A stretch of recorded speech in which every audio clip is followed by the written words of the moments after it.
All right, so ladies and gentlemen, dear friends, good afternoon. And if you're joining us from Israel, as our guest speaker today is doing, then a beautiful good evening. My name is Professor Csaba Nikolenyi. I'm a professor of political science at Concordia University, and I've also been the director of the Azrieli Institute of Israel Studies. And many of you who have been diligently following our events and our announcements know that we'll know by now. This is a very, very special year in the life and in the history of the Institute, as we are marking the first decade of bringing an academic and serious informed study of Israel to our campus, but thanks to virtual technology, also beyond the physical confines of the downtown campus of Concordia University. It's such a delight to welcome, and in fact, welcome back our friend, Dr. Jonathan Ghariani, for a second presentation. If you were with us in the fall semester, you might remember his very successful seminar that he gave about the history of diplomatic relations between Israel and Morocco. Subsequent to that presentation, Jonathan also wrote up the presentation in an occasional paper, which actually is the inaugural publication in the new occasional paper series that we started at the Institute. Those publications are available free of charge. You can just need to go on the website of the Azrieli Institute of Israel Studies, where you can download and read the publication.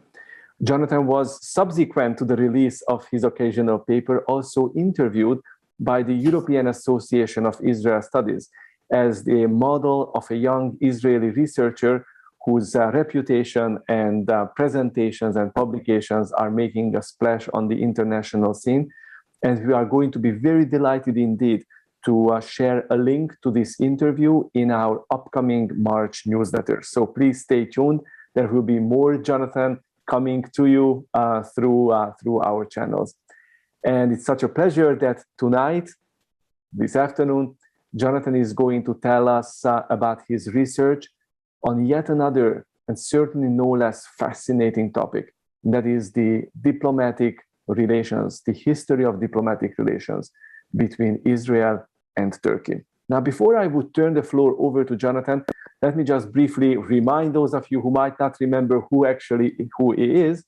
Jonathan has completed his doctoral dissertation and his PhD at the University College of London in 2020. So this is really a COVID PhD, if I might say so.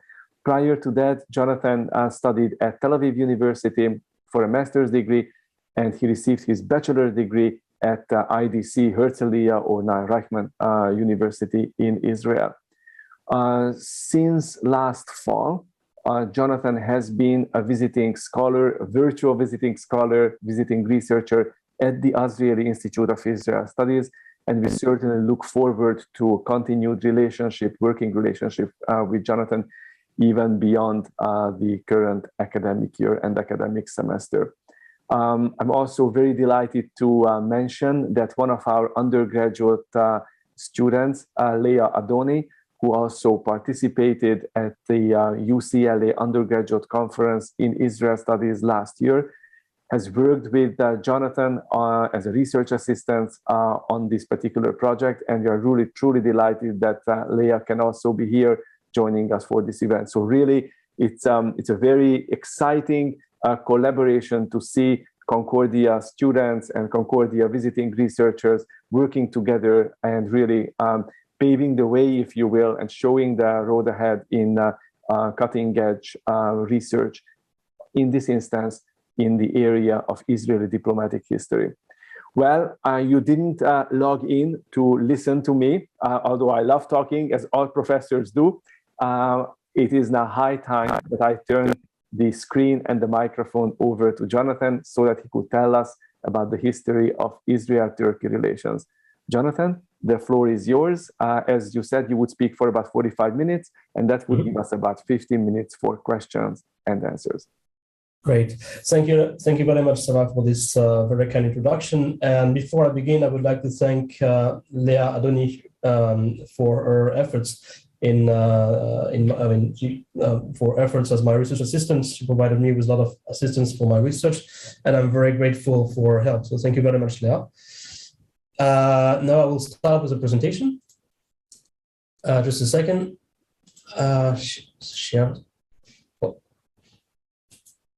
I'm trying to. Yeah, I have to make you co-host again, and I have. So now you should be able to share the page. Oh, sorry. Yeah. Can you see it? Yeah. Just maybe try to enlarge the presentation. Yeah, so I think I'll. Perfect. All right. So hello, everybody. Today, I will be talking about the diplomatic history of Turkey-Israel relations from 1996 to 2018. So from the establishment of a strategic partnership to brinkmanship. The first part of my presentation will address the short historical overview of Turkey-Israel relations since 1949 up until the early 90s. The second part of this presentation will tackle the what will become the golden years from 1996 to the early 2000s, where Israel established a formal strategic partnership with Turkey. The third part of this presentation will cover the AKP coming to power and Erdogan coming to power, and how the AKP shifted Turkish foreign policy vis-a-vis not only vis-a-vis Israel but vis-a-vis the West as well.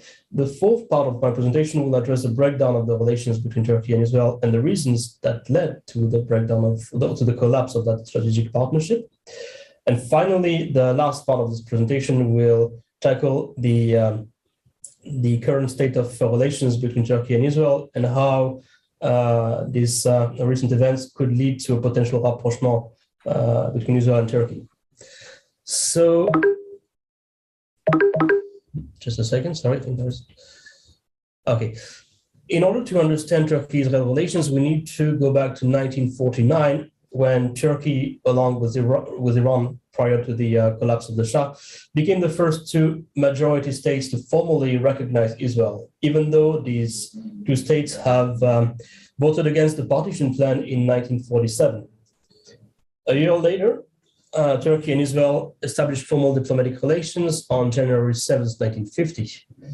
Now, Turkey and Iran will become central pillars of what would be known as David Ben-Gurion doctrine of the periphery, which entailed that Israel established close relations with non-Arab Muslim states such as Iran, Turkey, but also the Kurds in northern Iraq, as well as other states in the vicinity such as Ethiopia and Uganda, as well as Kenya. The main factor that contributed to the alliance of the periphery is due to the fact that Israel was in a state of war with all of the Arab states. Israel was surrounded by hostile Arab states, which were committed to its destruction, and therefore Israel has to forge alliance with potential partners. And in that context, Turkey and Israel have a common factor of converging interest, which is Syria. Now, Israel have been in a state of war with Syria since 1948. Israel fought 3 wars with the Syrian regime, from the 1948 War of Independence, the Six-Day War in 1967, as well as the Yom Kippur War in 1973. And Israel also fought Syria and Lebanon in 1982 during the first Lebanon War. And Turkey also Syria support terrorist organizations such as Hamas and Hezbollah, which until today create significant animosity between Israel and the Syrian regime. Turkey, since 1939, in 1939, the Syrian-French mandate transferred part of its territory to the Turkish Republic, known as the province of Alexandretta or Hatay province. And since then, Syria have always claimed sovereignty over this territory.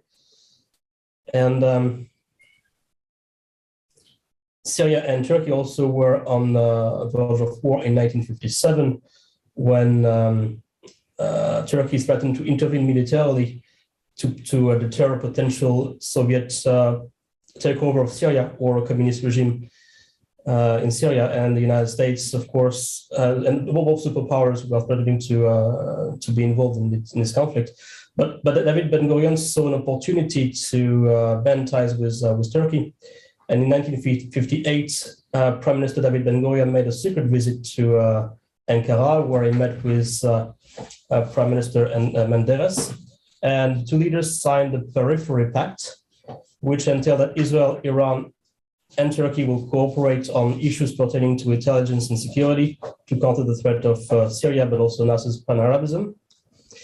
But unfortunately, these relations will be short-lived as Prime Minister Menderes was overthrown. And in 1970, relations between Turkey and Israel cooled down, given the fact that the Arab states put significant pressure on Turkey to sever relations with Israel.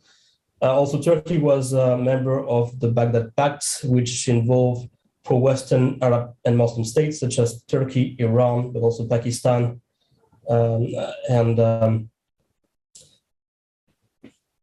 Iraq until 1958. The UK was also part of this alliance system. This system was built along the lines of NATO in order to deter a potential Soviet threat, potential Soviet entrenchment. And in that regards, Turkey still prioritizes relations with the Arab states. And in 1980, when Israel passed the law on Jerusalem reunification, proclaiming that Jerusalem is the united and undivided capital of Israel, Turkey denounced that law and downgraded relations with Israel from ambassadorial level to chargé d'affaires. And of course, the ambassador was recalled. So it was one of the lowest points of Turkey's relations during this period of time. Sorry. Now, I will address the second part of this presentation, which is the golden years. Eventually, the Madrid Peace Conference convened by President George H.W. Bush in October 1991 and have enabled Turkey and Israel to improve relations. Turkey restored full diplomatic relations with Israel in December 1991 and sent back its ambassador to Tel Aviv. But at the same time, it also upgraded the PLO representation from male delegation to an ambassadorial level. But it is mainly the Oslo Accords, which were signed in 1983, which have enabled a major rapprochement between Turkey and Israel. Turkey became more open in its desire to establish military partnership with Israel. Shortly even before the Oslo Accords were signed, President Chaim Herzog made his first official visit to Ankara in 1982. Which was the first time that an Israeli head of state ever visited Turkey. But the most important visit that would underscore this nascent partnership between Turkey and Israel is undoubtedly the visit of Prime Minister Siller to Israel in 1994, during which the first military agreement on cooperation were signed between Israel and Turkey. It was also the first time that Turkish Prime Minister ever visited Israel, despite the fact that there was a minor incident that took place when Prime Minister Siller met with Faisal al-Husseini, PLO leader in East Jerusalem, at the Owen House PLO headquarters, which of course was not appreciated by Israel, but Israel downplayed this event given the fact that this military cooperation and this nascent partnership was far more important than this minor diplomatic incident. So this first agreement between Turkey and Israel will eventually lead to the signing of the the Memorandum of Understanding on Military Cooperation and Training. And this is actually one of the most comprehensive. As you can see here, it's a picture of a joint maneuver between the United States, Israeli, and Turkish Navy Reliant Mermaid exercise. Here it's a picture of the F-4 Phantom upgraded by Israeli aircraft industries during the 1990s. And this agreement actually was highly comprehensive, was the most strategically comprehensive agreement in the Middle East. and it entailed not the upgrade of Turkish Air Force fleet of F4, aging F4 and F5 fighter jets. In the past, Turkey have approached several European countries and the United States to upgrade its fleet of aging aircraft, but their requests were turned down given the fact that there were poor relations between Greece and Turkey and the conflict over Cyprus. But Israel was, of course, more than willing to upgrade the fleets of Turkish aging fighter jets. And Israel won a contract in March 1996 to upgrade the avionics and weapon systems of the Turkish F4 Phantoms, which included major overhaul and upgrade of the avionics systems, radar systems. Also, its weapon systems were significantly upgraded. And subsequently, Israel also won a tender to upgrade Turkish F5 fighter jets. Israel also and Turkey also undertook to co-produce standoff missiles, AGM-142 Popeye missiles. And very important joint military maneuvers and military exercises were conducted between the two countries. Israel frequently participated in the Anatolian Eagle International Air Force exercise. And as I've mentioned before, in January 1998, the US, Israeli, and Turkish Navy conducted the Reliant Mermaid exercise, which was mainly a military exercise on search and rescue operation, and all the countries sent observers, including Jordan, Egypt, and Tunisia, and Morocco as well.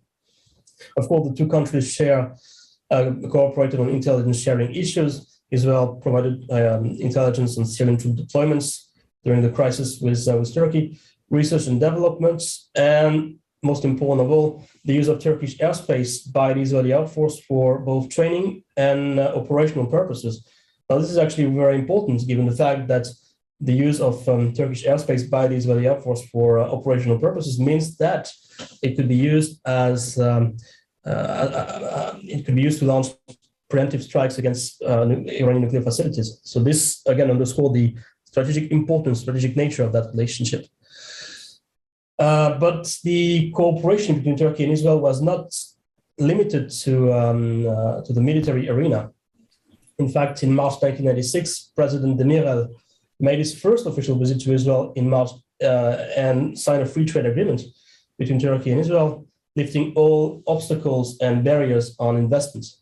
In fact, the bilateral trade was increased from $54 million in 1987 to $1 billion in 1999. Other agreements on water, environment, and technology and science were also signed as well. Now, the agreement was very popular among Israelis, mainly amongst Likud supporters, given the fact that many Israelis saw the nascent and blossoming Turkey-Israel relations as a bulwark against Syria and would prevent, in fact, an Israeli withdrawal from the Golan Heights. Netanyahu himself declared the PKK as a terrorist organization on par with Hamas and the PIJ, and rejected the possibility of a Kurdish independent state. In his predecessor, Yitzhak Rabin and Shimon Peres did not go as far, did not actually call the PKK a terrorist organization yet, but Netanyahu actually was willing to move the relationship forward, and it was important to underscore this by adding the PKK on the list of terrorist organizations. Throughout this, one of the major factors that sort of enabled this relationship is the fact that the military was in command of Turkish foreign and security policy, and which was at the time firmly oriented towards the West, the United States, and NATO.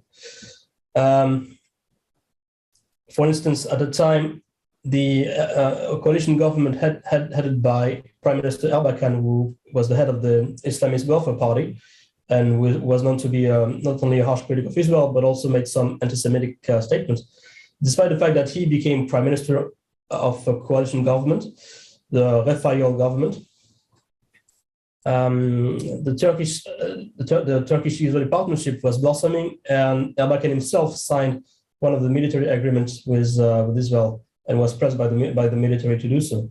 And when Erdogan started to shift Turkish foreign policy away from Israel, and underscored by his trip to Libya in October 1996, the military pressed Erdogan to resign from office, and it actually demonstrated the military was very much in charge of Turkish foreign policy.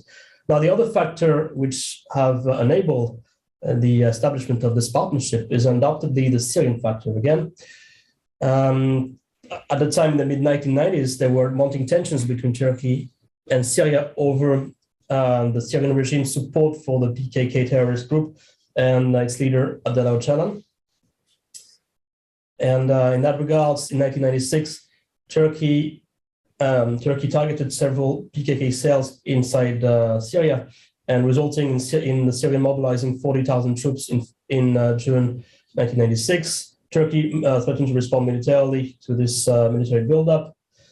And also to underscore the relationship, the strategic partnership between Turkey and Israel that was flourishing at the time, the Turkish defense minister, Turan Tayan, toured the Golan Heights, and it was actually this visit underscored this important alliance between Turkey and Israel, even though it was not a formal alliance, it was a partnership, but not a written alliance.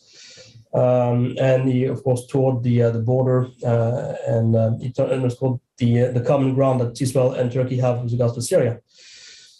But the watershed event that almost led to a war between Syria and Turkey was in 1998, in October 1998, when Turkey gave an ultimatum to Syria to expel Abdullah Öcalan from Syrian territory, and since its support for the PKK, given the fact that Turkey suffered several terrorist attacks from the PKK, and Syria actually rejected Turkey's request to expel Öcalan, and the two countries were on the verge of war.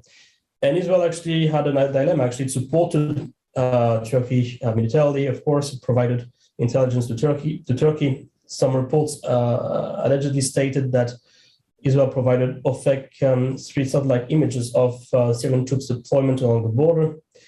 But nevertheless, Itzhak Mordechai conveyed a message, signaled a message to Damascus that Israel was not interested in any escalation with Syria, did not want to take part in the war with Syria, and even scaled down the troop deployment over the Golan Heights. These were due to the fact that Israel and Syria were conducting peace negotiations at the time, and they fear that by siding too much with Turkey, it might jeopardize the ties, it might jeopardize these negotiations as well. But eventually, Turkey-Syrian tensions de-escalated, and the two countries undertook a policy of détente thanks to Hosni Mubarak mediation.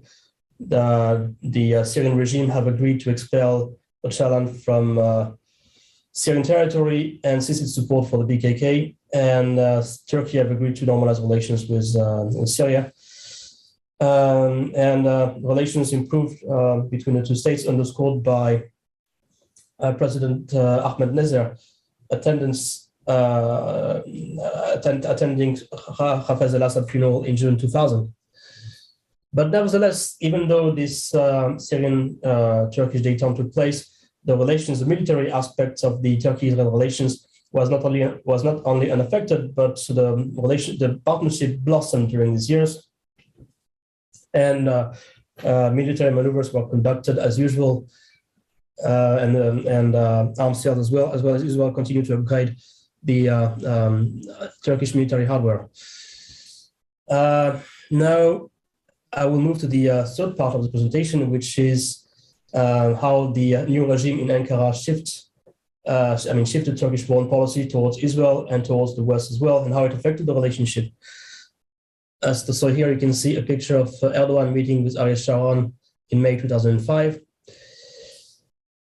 So when Erdogan was elected in 2002, the relationship between the two states significantly deteriorated as the Second Intifada became more violent. Even before Erdogan was elected in November 2002, the Prime Minister, his predecessor, called Operation Defensive Shield, where Israel launched this operation in retaliation for a series of suicide terrorist attacks against central Israel, and which resulted in casualties. But the Turkish Prime Minister called this incident, quote, a genocide, which underscored that Turkey, even before Erdogan started to shift its foreign policies.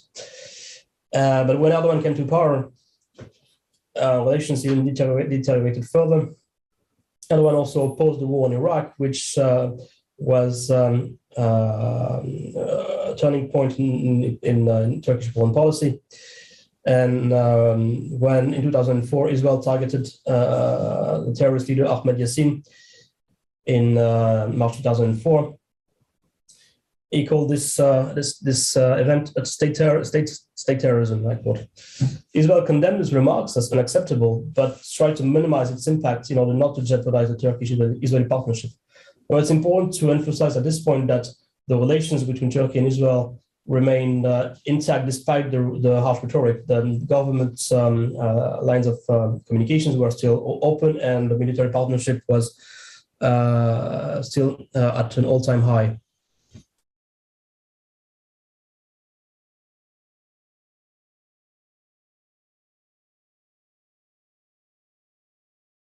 Assad made an official visit to Turkey in January 2004, where he officially renounced claim over the Hatay Alexandria province.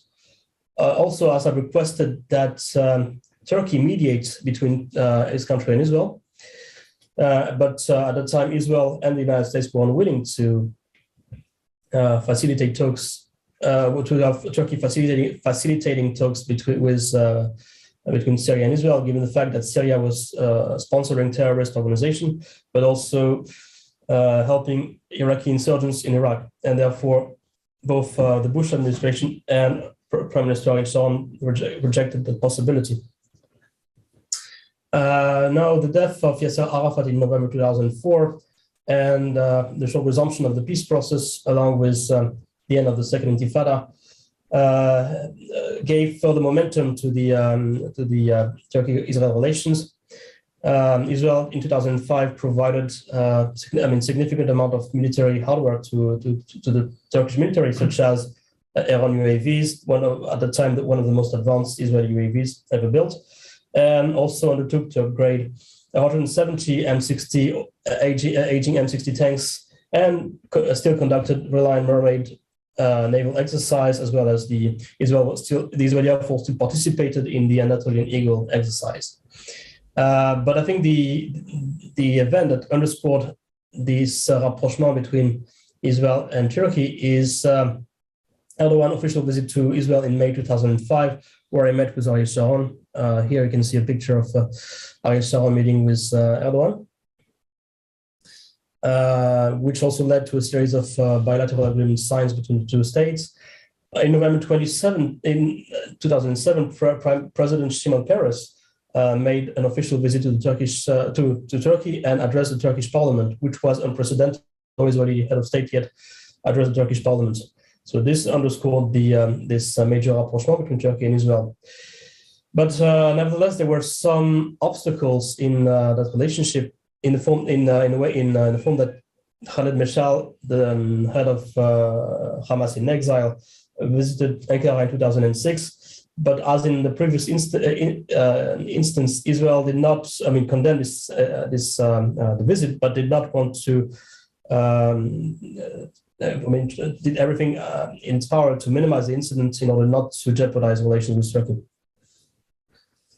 Now, as I told you before, Israel rejected the possibility of Turkish mediated talks between Syria and Israel, but this time, with Olmert, changed Israeli policy towards Syria and was more willing to talk to the Syrian regime. And in 2007, Israel responded positively to Turkey's request.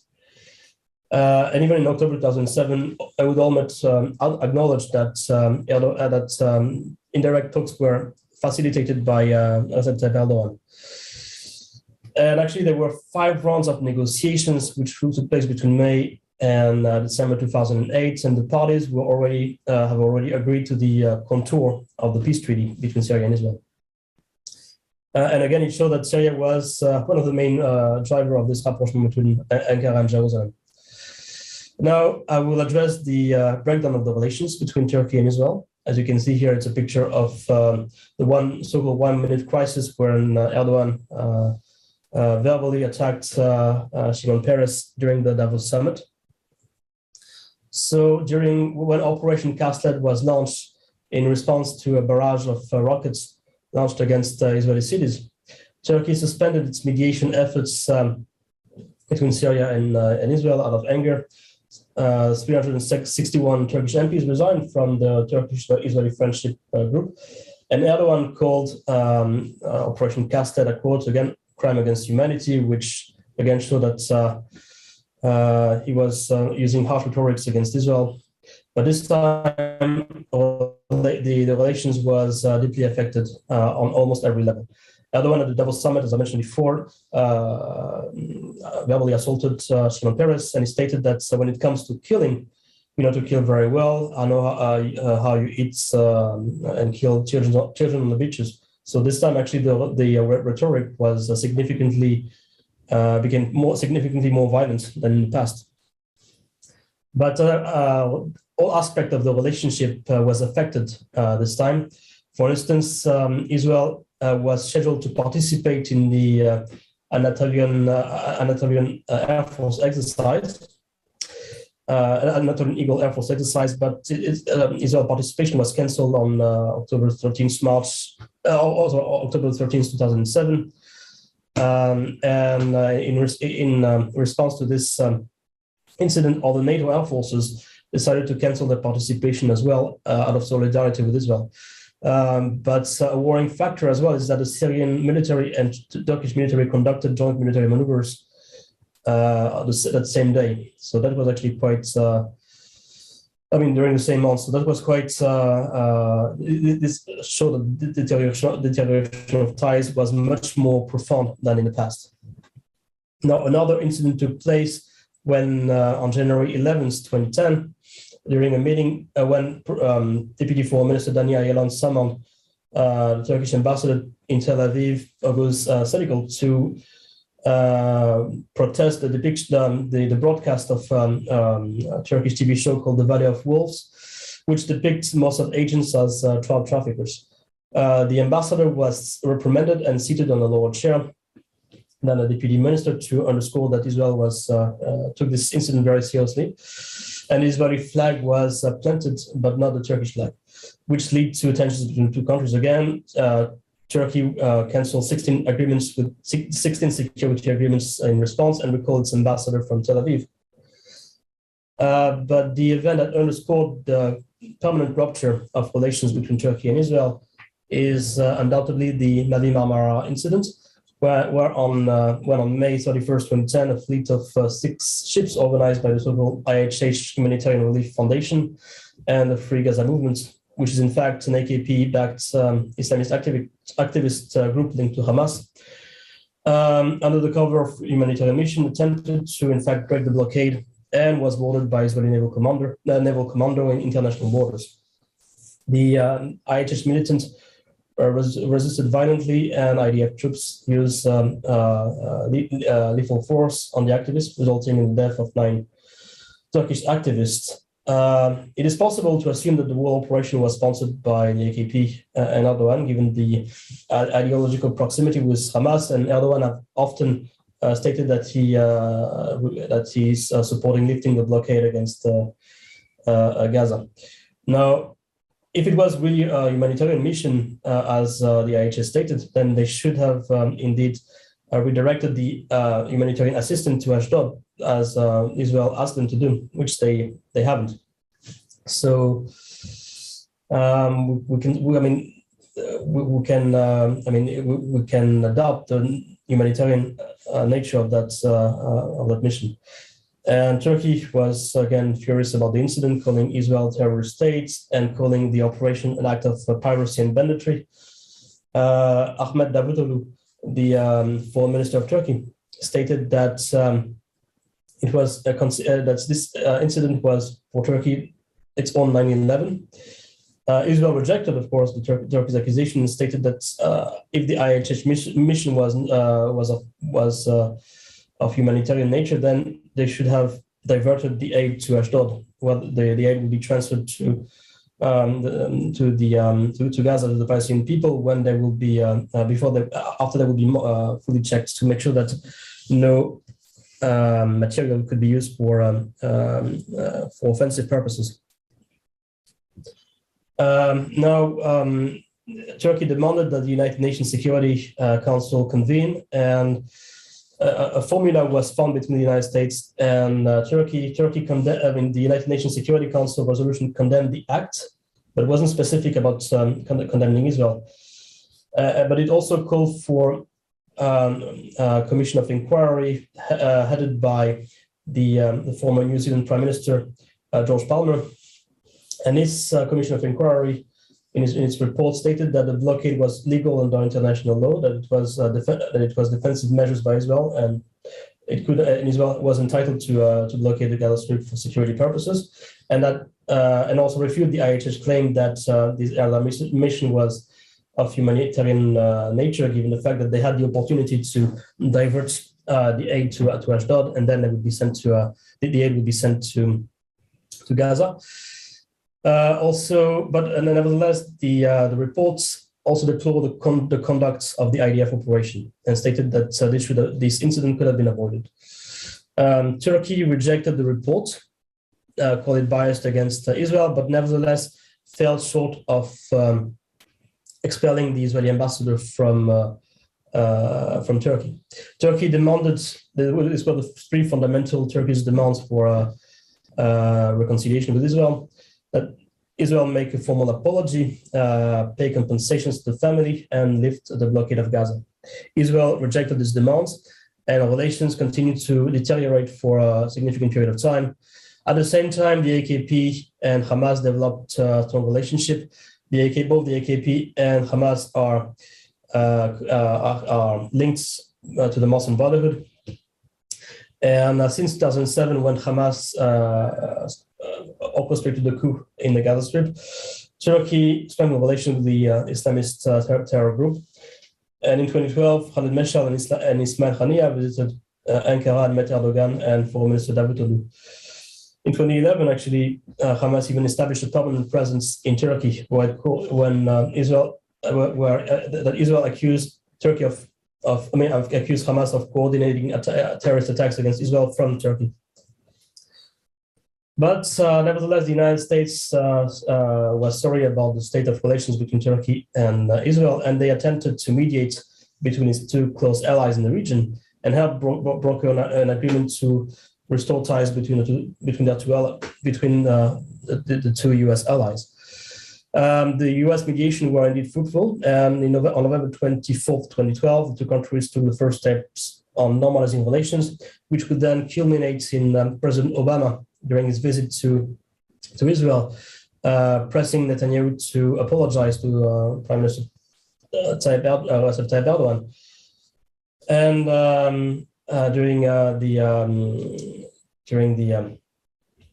during the phone conversation between Netanyahu and Erdogan, Netanyahu regretted the incident and the loss of lives. Regretted the incident and the fact that this incident led to the loss of lives. Erdogan accepted the Prime Minister's apology in the name of the Turkish people. Israel also accepted, a promise to pay compensation to the families of those who lost their lives. After Netanyahu's apology, both sides initiated friendly gestures and other confidence-building measures. Erdogan started to soften his rhetoric and spoke about the need for Israel to have strong relations with Turkey.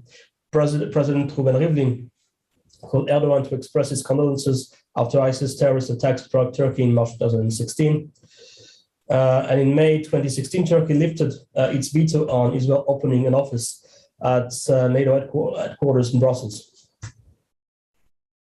And eventually, Israel and Turkey have agreed to normalize relations and reach an agreement on reconciliation. Israel have agreed to pay $20 million to the families of the 9 IHH activists killed in that incident.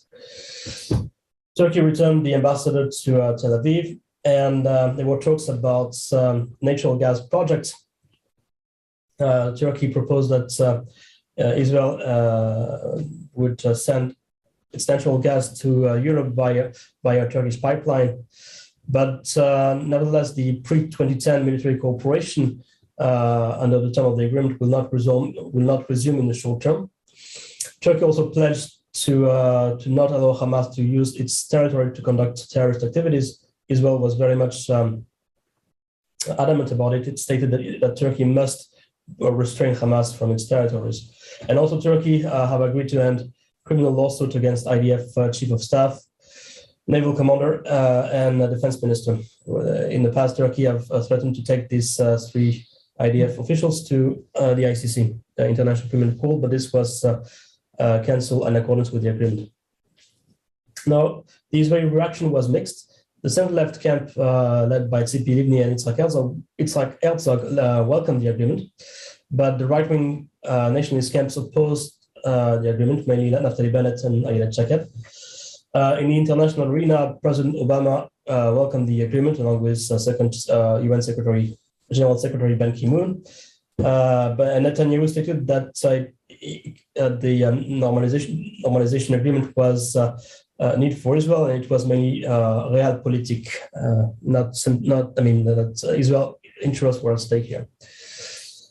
But nevertheless, this rapprochement was short-lived, given the fact that Ankara threatened to sever relations with Israel after it denounced Trump recognition of Jerusalem as Israel's capital. But again, in 2018, Ankara recalled its ambassador from Tel Aviv and expelled Israel's ambassador in protest to the Gaza fence incident in April 2018, which resulted in the death of 50 Palestinians, 47 Hamas activists, and 3 civilians.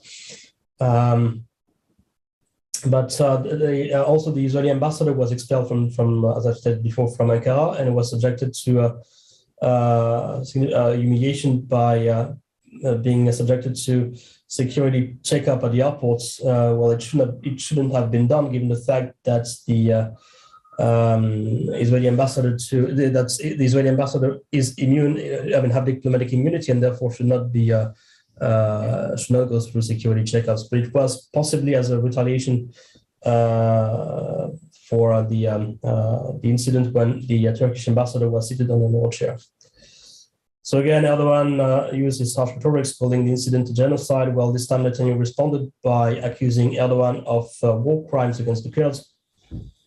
So relation again reached its lowest point.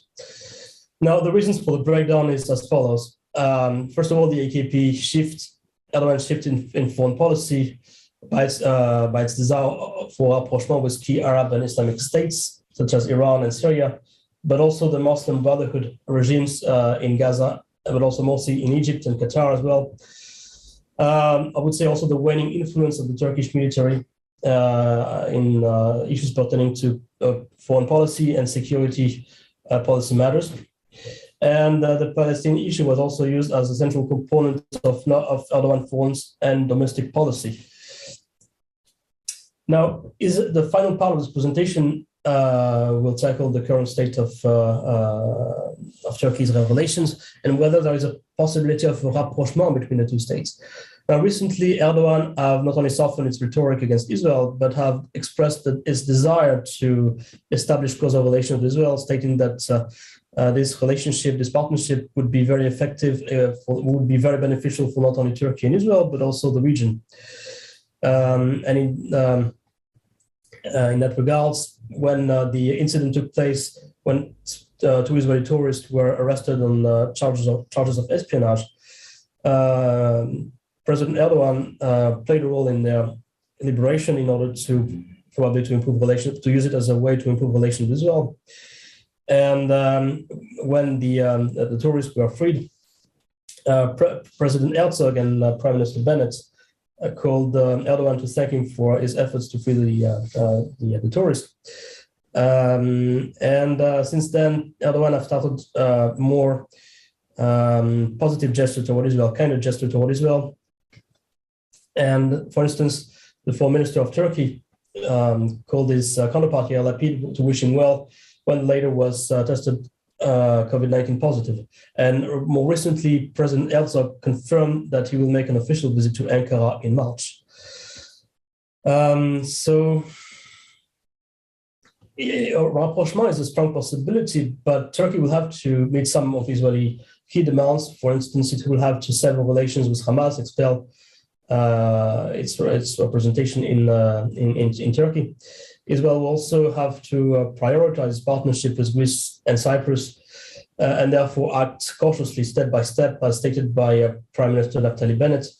But given the converging interests between Jerusalem and Ankara, particularly on Syria and Iran, the rapprochement could be a possible outcome. But given the fact that in the past Erdogan have tricked Israel, Ankara would be judged by its actions, but not by words this time. Thank you very much. Jonathan, thank you so much for keeping to the agreed upon time frame and for delivering this sweeping overview of several decades of Turkish-Israeli diplomatic relations and diplomatic history. So we have a number of questions already. There was a question that was sent in advance to us by email. And so I'm going to open with that. And the question comes from Jerry Wolf. And the question goes as follows. And to some extent you answered already, but maybe you can give it your answer a renewed focus, if you could, Jonathan. How have relations between Israel and Turkey changed between 2018 and the present? And how do you see the relationship evolving during the next decade? So maybe if you would just tease out some of the key pillars from the last slides in this question. This is actually a very interesting question. So yes, in 2018, as I stated in the presentation, the relation between Israel and Turkey deteriorated after the expulsion of the Israeli ambassador from Turkey. And again, Erdogan using very harsh rhetorics to define the incident at the Gaza fence. But since then, the situation has evolved, given the fact that Trump is no longer in power, and that Joe Biden is much more, I would say, I've adopted a much more hostile approach toward Turkey. Now, Turkey also have issues with NATO and the United States, given the fact that Ankara purchased S-400 surface-to-air missile system from Russia. And this jeopardized relations between Turkey and the United States, and even Turkey's role was in NATO.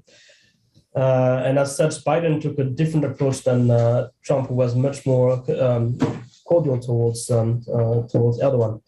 And as a result, it is possible that Erdogan is also looking to use Israel as a vector to improve relations with the United States. But Turkey has become much more isolated in the international arena, and they are indeed looking to improve relations with Israel. As I've stated before, an improvement of relations between Turkey and Israel will depend on Turkey's move. This time they will have to act with deeds and expel, for instance, Hamas presence in Turkey. And this time also Israel will have to consider, will have to prioritize its relations with Cyprus and Greece, given the fact that we have established a formal partnership with the states over many issues, many security issues, but also natural gas in the East Mediterranean zone. So we have to take all these elements into account, but it is possible to envisage that Turkey's foreign policy will evolve in a positive manner. I hope I answered the question. Thank you very much, Jonathan. So there are 3 more questions/comments. And there are more coming. Hopefully we will get to cover many of them. If not all, of course, we can always facilitate a one-on-one exchange after the session between members of the audience and you, Jonathan. So the next question is from Meshulam Gottlieb.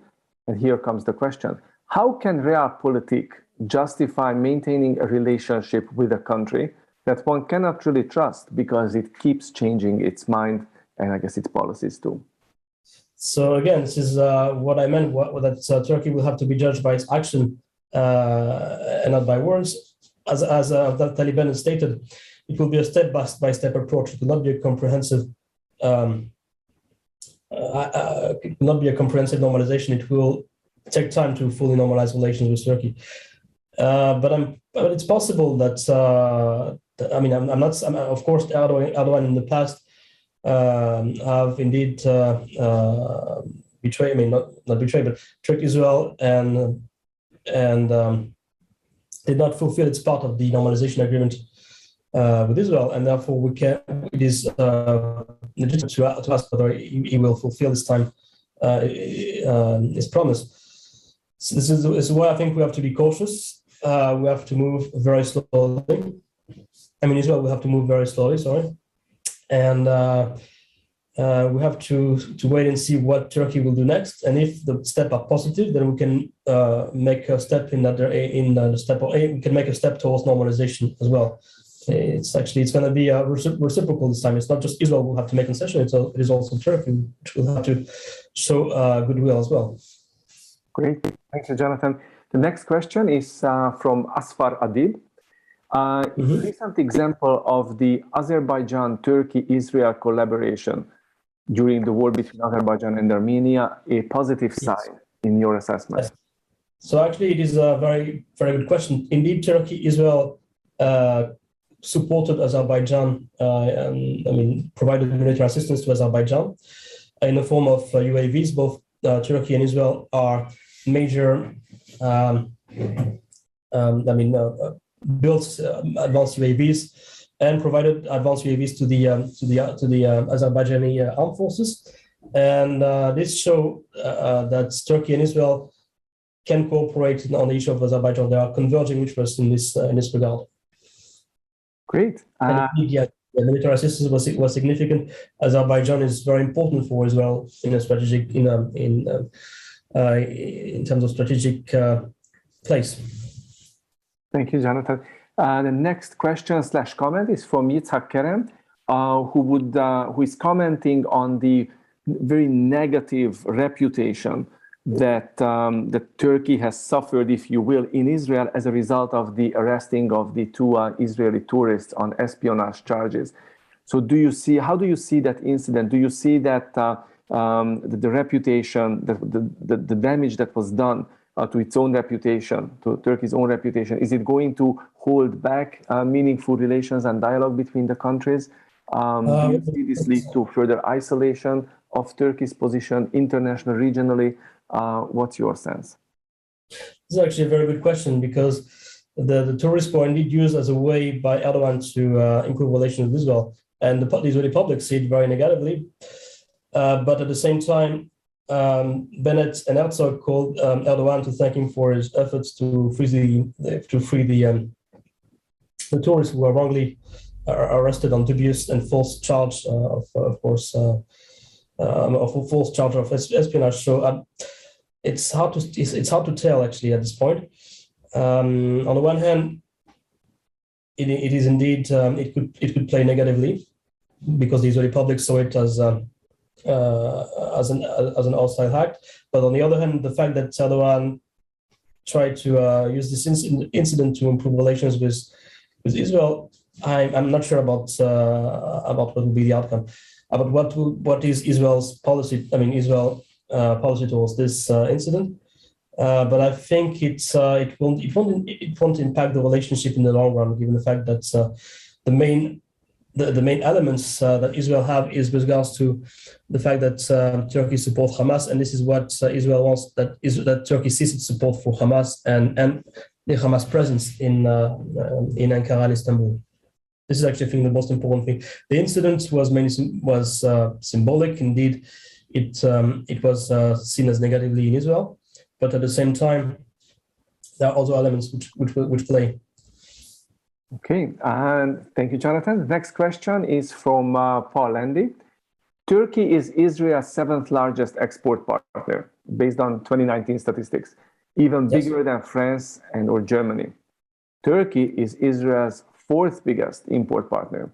So how should we understand these trade statistics in the context of the volatile political relationship that you have described? Yes, actually, it's a very, very good question. In 2011, despite the fact that the relations between Turkey and Israel deteriorated on almost every level, the trade relations remained intact and even increased over the years. For instance, from 2008, it rose from 2.4 billion to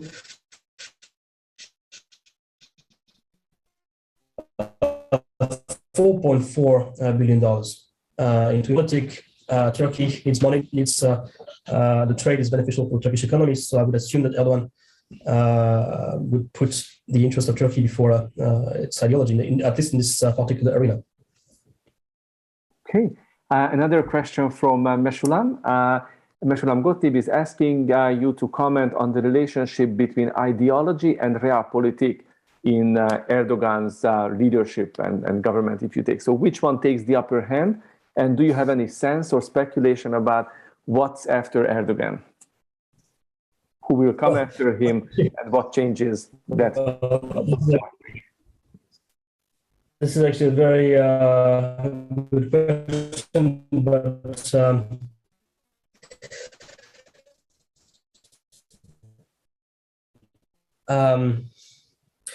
during the presidency, he is offshoot of the Muslim Brotherhood, and its ideology shifted Turkish foreign policy towards the Islamic world and the Arab world.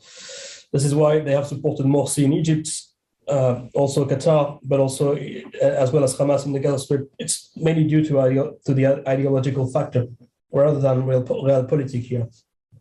But as to what will happen in the aftermath after actually Erdogan leave office, I have no idea actually. Perhaps Turkish foreign policy could change if a successor is not from an Islamist party. That would definitely enable a rapprochement between Turkey and the West and Israel as well. Yes. Okay. And Jonathan, I would like to reserve the last question to myself. With this question, I would like to move a little bit away from military, economic, and political diplomacy. And it may be an unfair question, and I apologize in advance, and move diplomacy a little bit more to the cultural, social dimension. Are you aware of any significant cultural ties, interactions between Israel and Turkey that might foment and strengthen bridges between the two countries, the two societies, beyond the more formal political, economic, military dimensions? And in that context, how do you see the situation of the Turkish Jewish community? Do they play a significant role? Are they terrified victims that are caught in a difficult situation when relations between Turkey and Israel sour? How are we to think of Turkish Jews in this particular context? With regards to the cultural exchange between Turkey and Israel, I believe it do play a role in normalization. For instance, we have many student exchange. You have many Turkish students participating in Israeli courses or doing their studies in Israel. So I believe it played a role. As for the second question with regards to the Jewish community role in Turkey and how they are affected by the deterioration of ties, it is a very good question. I'm not very familiar with the topic, so I cannot really answer this question. I'm very sorry, but I would have said they are affected You're a diplomatic historian and a political scientist, so I understand that this is sort of beyond your expertise, but just nonetheless wanted to put it out, if for no other purpose, just to have some food for thought. So that's great. I think we were able to cover actually all the questions. There are more comments that came in, but at least all the questions that were submitted and that were placed in the chat box, we were able to cover. And I'm really grateful for that to you, Jonathan, and also to members of our audience. Before I would formally say goodbye and formally thank you for this sweeping overview and very personal and personable engagement with us on the topic of Israeli-Turkish relations. Let me just mention to everyone in the audience that our lecture/seminar series will continue uninterrupted. Please join us a week from today on the 22nd of February, when we will have a very special online event celebrating the generous donation of a complete set of Zohar by Ms. Rachel Alkalai, a member of the Jewish community and our friend in Montreal, to the Azrieli Institute Student Reading Room. And we are also using that opportunity to mark the 40th anniversary of the passing of Gershom Scholem, the founder of the academic discipline of Kabbalah in Israel. And so 3 Kabbalah scholars will be joining us and will be taking us on a slightly different intellectual tour. Doctors Biti Roy, Noam Zadov, and Andrea Gandos. So please join us again a week from today. I would also like to acknowledge with huge thanks the invisible background support of our communications team, Lisa Komlos and Corey Newman, former students at the Azrieli Institute, former graduates of our Israel Studies minor, who always work so diligently in making sure that the events get the proper advertisement out and that the event is properly implemented and managed online. And last but certainly not least, Jonathan, please accept our heartfelt thanks for joining us, staying up late. It's already almost 8 o'clock for you in Israel, and once again sharing the important results of your research with us. We look forward to being in touch with you, and we certainly hope that you will be back to more giving us more lectures as your research advances this semester and the next semester ahead. So friends, on that note, it seems to me that Jonathan's window is freezing, but let me call this fascinating seminar and event to an end. And as before, this lecture is recorded and we will be able to put it on our YouTube channel. So if you would like to go back and listen to it again, you will be able to, and you can also share it, of course, with friends and other acquaintances.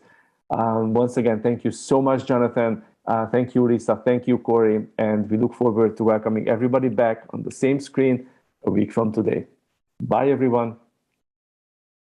Bye. Thank you very much, Sarah.